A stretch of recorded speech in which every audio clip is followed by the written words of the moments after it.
ಜನಪರವಾಗಿ, ಜನಹಿತಕ್ಕಾಗಿ, ಸಂವಿಧಾನದ ಉಳಿವಿಗಾಗಿ, ಸಂವಿಧಾನದ ಆಶಯಗಳ ಉಳಿವಿಗಾಗಿ, ಸರ್ವಜನಾಂಗದ ಅಭಿವೃದ್ಧಿಗಾಗಿ ಎಸ್.ಟಿ. ಕೋಟೆ ಮತ್ತು ಸರಗೂರು ಕಾರ್ಯನಿರತ ಪತ್ರಕರ್ತರ ಸಂಘವು ಕೆಲಸ ಮಾಡಲಿ ಎಂದು ದಲಿತ ಸಂಘರ್ಷ ಸಮಿತಿಯ ಜಿಲ್ಲಾಧ್ಯಕ್ಷ ಬೆಟ್ಟಯ್ಯ ಕೋಟೆ ತಿಳಿಸಿದರು.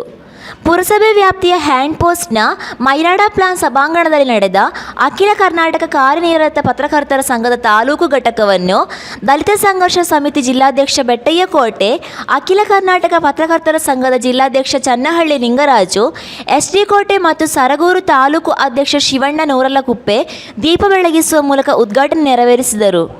ಇದೇ ವೇಳೆ ಮಾತನಾಡಿದ ಬೆಟ್ಟಯ್ಯ ಕೋಟೆ, ನೂತನವಾಗಿ ಎಸ್.ಟಿ. ಕೋಟೆ ಮತ್ತು ಸರಗೂರು ಕಾರ್ಯನಿರತ ಪತ್ರಕರ್ತರ ಸಂಘವು ತಾಲೂಕಿನಲ್ಲಿ ದೀನದಲಿತರ ಪರ, ಜನಪರವಾಗಿ ಕೆಲಸ ಮಾಡಲು ಮುಂದಾಗಬೇಕು. ಪ್ರಸ್ತುತ ವಿದ್ಯಮಾನದಲ್ಲಿ ಈ ದೇಶದಲ್ಲಿ ಕೋಮು ಶಕ್ತಿಗಳು ಒಂದಾಗಿ ಸಮಾಜದಲ್ಲಿ ಸತ್ಯವನ್ನು ಮರೆಮಾಚಿ ಸುಳ್ಳನ್ನು ವೈಭವೀಕರಿಸಲಾಗುತ್ತಿದೆ. ಸಂವಿಧಾನದ ಆಶಯಗಳ ವಿರುದ್ಧವಾಗಿ ಪ್ರತಿಗಾಮಿತನ ಕೆಲಸ ಮಾಡುತ್ತಿದೆ. ಇದರಿಂದಾಗಿ ಸಮಾಜದಲ್ಲಿ ಕೋಮುಗಲಭೆಗಳು ಹೆಚ್ಚಾಗಿ ಜನರಲ್ಲಿ ಶಾಂತಿ ಸೌಹಾರ್ದತೆ ಮರೆಯಾಗುತ್ತಿದೆ ಎಂದು ಬೇಸರ ವ್ಯಕ್ತಪಡಿಸಿದರು.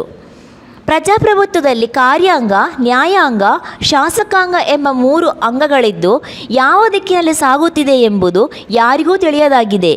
ಇಂತಹ ಸಂದಿಗ್ಧ ಪರಿಸ್ಥಿತಿಯಲ್ಲಿ ಪ್ರಜಾಪ್ರಭುತ್ವದ 4ನೇ ಅಂಗವಾಗಿ ಪತ್ರಿಕಾ ಮಾಧ್ಯಮ ಕೆಲಸ ಮಾಡುತ್ತಿದ್ದು, ತನ್ನ ಪತ್ರಿಕಾ ಧರ್ಮವನ್ನು ಮರೆಯಬಾರದು. ಸಮಾಜದ ಅಂಕುಡೊಂಕುಗಳನ್ನು ತಿದ್ದುವ ಮೂಲಕ ಸರ್ವಜನಾಂಗದ ಶ್ರೇಯೋಭಿವೃದ್ಧಿಗಾಗಿ ಕೆಲಸ ಮಾಡಿದಾಗ ಬುದ್ಧ ಬಸವ ಅಂಬೇಡ್ಕರ್ ಅವರ ಸಮ ಸಮಾಜದ ಕನಸನ್ನು ನನಸಾಗಿಸಲು ಸಾಧ್ಯವಾಗುತ್ತದೆ ಎಂದರು. ಜಿಲ್ಲಾಧ್ಯಕ್ಷ ಚನ್ನಹಳ್ಳಿ ನಿಂಗರಾಜು ಮಾತನಾಡಿ, ಅಖಿಲ ಕರ್ನಾಟಕ ಕಾರ್ಯನಿರತ ಪತ್ರಕರ್ತರ ಸಂಘವನ್ನು 2018ರಲ್ಲಿ ಸ್ಥಾಪನೆ ಮಾಡಲಾಯಿತು.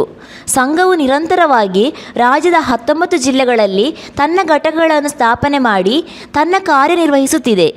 ಮಾಸಪತ್ರಿಕೆ, ಪಾಕ್ಷಿಕ ಪತ್ರಿಕೆ, ವಾರಪತ್ರಿಕೆ ಹಾಗೂ ಯೂಟ್ಯೂಬ್ ಚಾನೆಲ್ನವರಿಗೆ ಬಸ್ ಪಾಸ್ ವಿತರಣೆ ಇರಲಿಲ್ಲ. ನಮ್ಮ ಸಂಘವನ್ನು ಪ್ರಾರಂಭಿಸಿದ ಮೇಲೆ ಪ್ರತಿಯೊಬ್ಬರಿಗೂ ಬಸ್ ಪಾಸ್ ವಿತರಣೆ ಮಾಡಲಾಗುತ್ತಿದೆ. ವಾರ್ತಾ ಇಲಾಖೆಯೊಂದಿಗೆ ಮಾತನಾಡಿ, ನಮ್ಮ ಸಂಘದಲ್ಲಿ ಸದಸ್ಯತ್ವ ಪಡೆದುಕೊಂಡವರಿಗೆ ವಾರ್ಷಿಕವಾಗಿ 1 ಲಕ್ಷದವರೆಗೆ ಆರೋಗ್ಯ ವಿಮೆ ನೀಡಲಾಗುತ್ತಿದೆ ಎಂದು ತಿಳಿಸಿದರು. ಗುಜರಾತಿನಲ್ಲಿ ನಡೆದ 75ನೇ ರಾಷ್ಟ್ರೀಯ ಸಮ್ಮೇಳನದಲ್ಲಿ ಕೇಂದ್ರ ಸಚಿವರ ಜೊತೆ ಮಾತನಾಡಿ, ಮಾಸಿಕ ವೇತನವನ್ನು ನೀಡಲು ಈಗಾಗಲೇ ಸರ್ಕಾರ ಸುತ್ತೋಲೆ ಹೊರಡಿಸಿದೆ. ಇದು ಕೂಡ ರಾಜ್ಯದಲ್ಲಿ ಚುನಾವಣೆ ಮುಗಿದ ಬಳಿಕ ಚಾಲ್ತಿಗೆ ಬರಲಿದೆ ಎಂದು ಅವರು ಇದೇ ವೇಳೆ ತಿಳಿಸಿದರು. ಇದೇ ಸಂದರ್ಭದಲ್ಲಿ ವಿವಿಧ ಕ್ಷೇತ್ರಗಳಲ್ಲಿ ಸೇವೆ ಸಲ್ಲಿಸಿದ ಹೋರಾಟದ ಕ್ಷೇತ್ರದಲ್ಲಿ ಬೆಟ್ಟಯ್ಯ ಕೋಟೆ, ಪ್ರಗತಿಪರ ರೈತ ಚಂದ್ರಶೇಖರ ಮೂರ್ತಿ ಮಲಾರ, ಸಮಾಜ ಸೇವೆ ಜಾಹ್ನವಿ, ಪತ್ರಿಕಾ ರಂಗದ ಸೇವೆಗಾಗಿ ಚಲುವರಾಜುರವರನ್ನು ಪ್ರಶಸ್ತಿ ನೀಡಿ ಸನ್ಮಾನಿಸಲಾಯಿತು.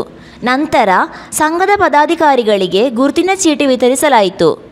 ಕಾರ್ಯಕ್ರಮದಲ್ಲಿ ಉಪಾಧ್ಯಕ್ಷರಾದ ಜಿ. ರಘುರಾಮ, ಲಾವಣ್ಯ, ಗೌರವಾಧ್ಯಕ್ಷ ಮಲಾರ ಮಹದೇವಸ್ವಾಮಿ, ಕಾನೂನು ಸಲಹೆಗಾರರು ಚೌಡಳ್ಳಿ ಜವರಯ್ಯ, ಪ್ರಧಾನ ಕಾರ್ಯದರ್ಶಿ ಕಬಿನಿ ಶಿವಲಿಂಗ, ಖಜಾಂಚಿ ಪ್ರಸನ್ನ ಸಿಜೆ, ನಿರ್ದೇಶಕರುಗಳಾದ ಮಹಾದೇವಸ್ವಾಮಿ ಕೋಟೆ, ಮುರಳೀಧರ ಜಕ್ಕಹಳ್ಳಿ, ರಾಜೇಶ್ ಹಂಪಾಪುರ, ಮಲಾರ ಚಂದ್ರಶೇಖರ ಮೂರ್ತಿ, ಆಗತೂರು ಜವರನಾಯಕ, ವರ್ತಕರ ಸಂಘದ ಅಧ್ಯಕ್ಷ ಲಕ್ಷ್ಮೀ ನರಸಿಂಹೇಗೌಡ, ಬೆಂಗಳೂರು ಜಾಹ್ನವಿ, ಹುಣಸೂರು ಕಾರ್ಯನಿರತ ಪತ್ರಕರ್ತರ ಸಂಘದ ಅಧ್ಯಕ್ಷ ಚೆಲುವರಾಜು ಹಾಗೂ ಇನ್ನಿತರ ಗಣ್ಯರು ಭಾಗವಹಿಸಿದರು. ವರದಿ ಮಲಾರ ಮಹಾದೇವಸ್ವಾಮಿ.